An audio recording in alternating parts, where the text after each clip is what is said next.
You know, horses with stripes are quite striking.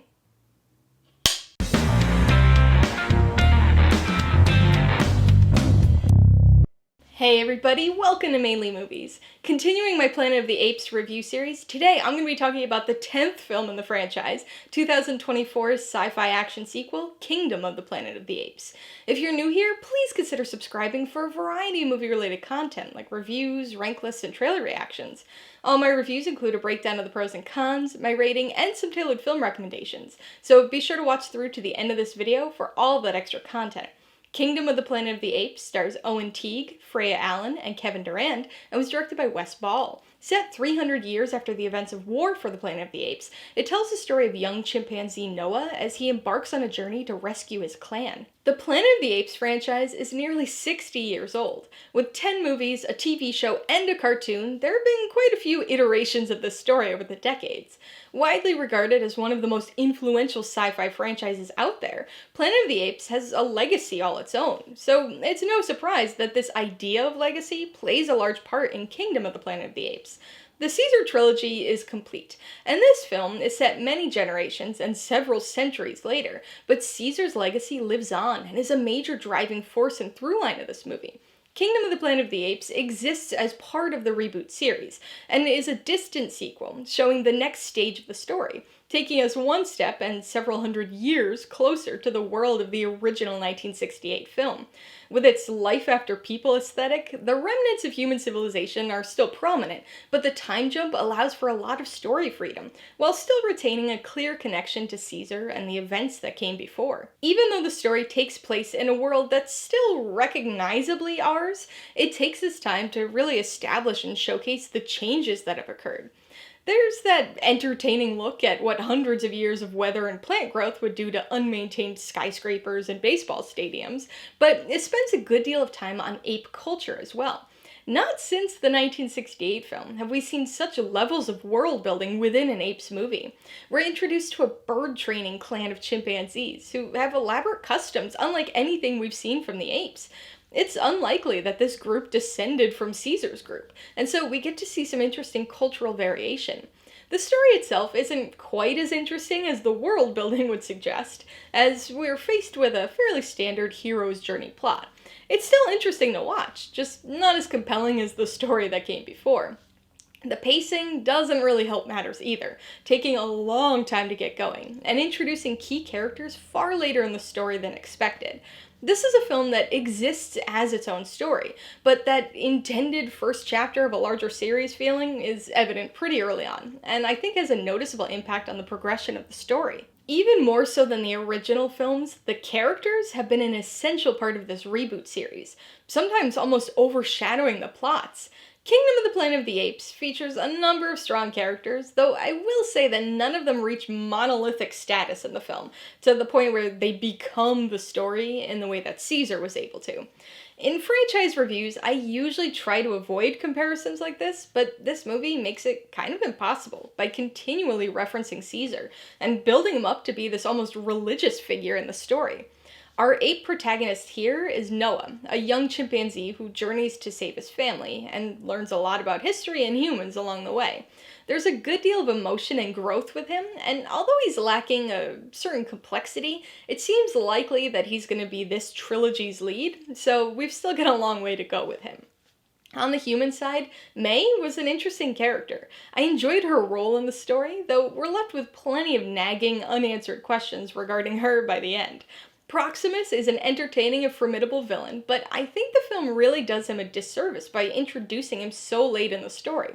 Instead, we get an ape ally early on, which I can't really complain about because Raka is probably my favorite character in this movie. There's something about these reboot orangutans.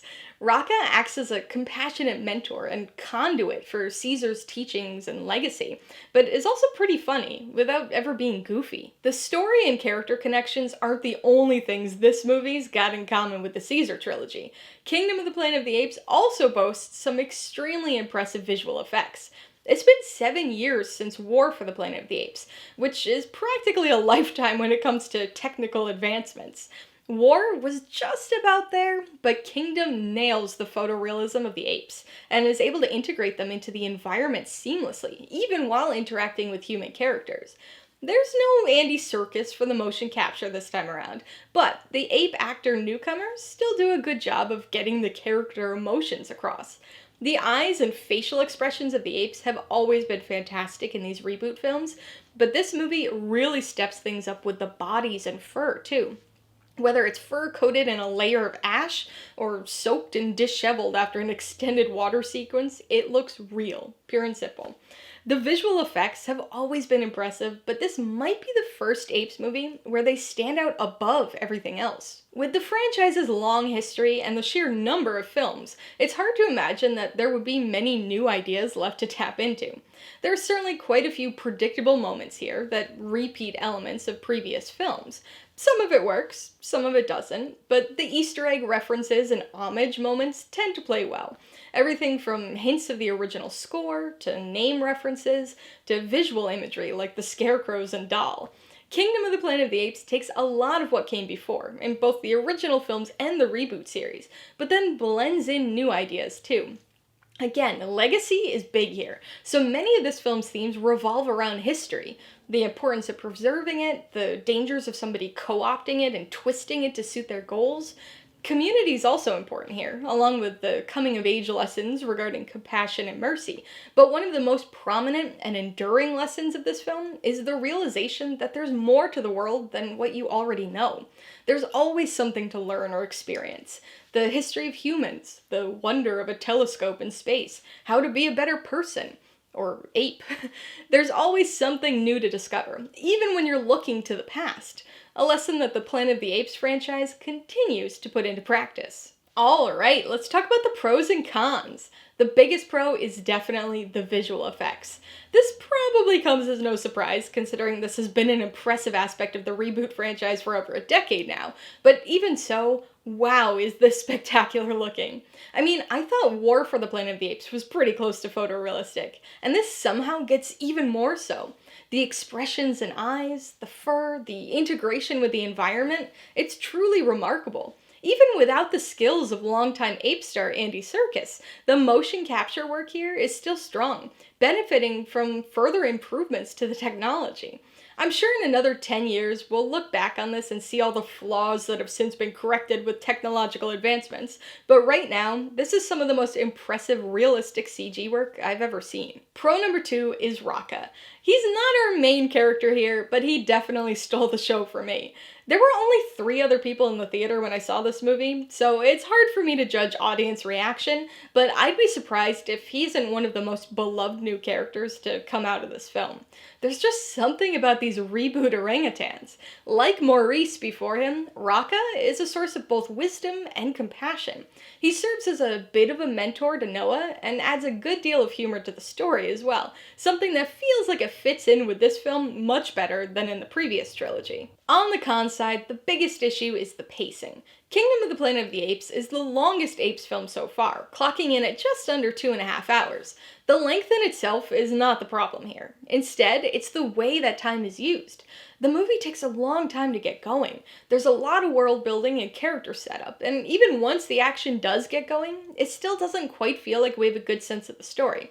I take notes when I watch movies I'm going to review, and during the first act, I wrote, "Anytime now, ...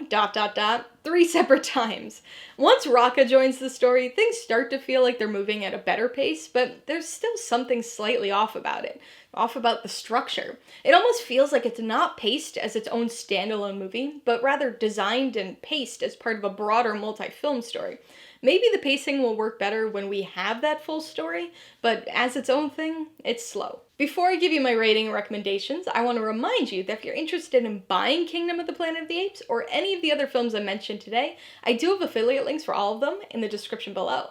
I get a small commission from anything you buy through one of my links, so I'd really appreciate it if you'd use them if you're in the market for any of these movies. I'm gonna give Kingdom of the Planet of the Apes 3.5 out of 5 paws. It's a visually spectacular film, with some of the best motion capture and photorealistic CGI to date.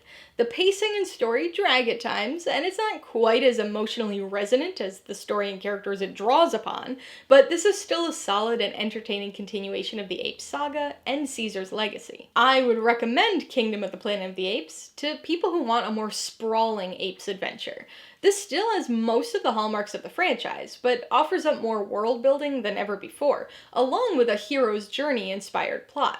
Fans of the Caesar trilogy will probably find themselves torn, appreciating the phenomenal technical advancements and the legacy nature of the story, but wishing for more of the emotional resonance and thematic intelligence that the Caesar films gave us.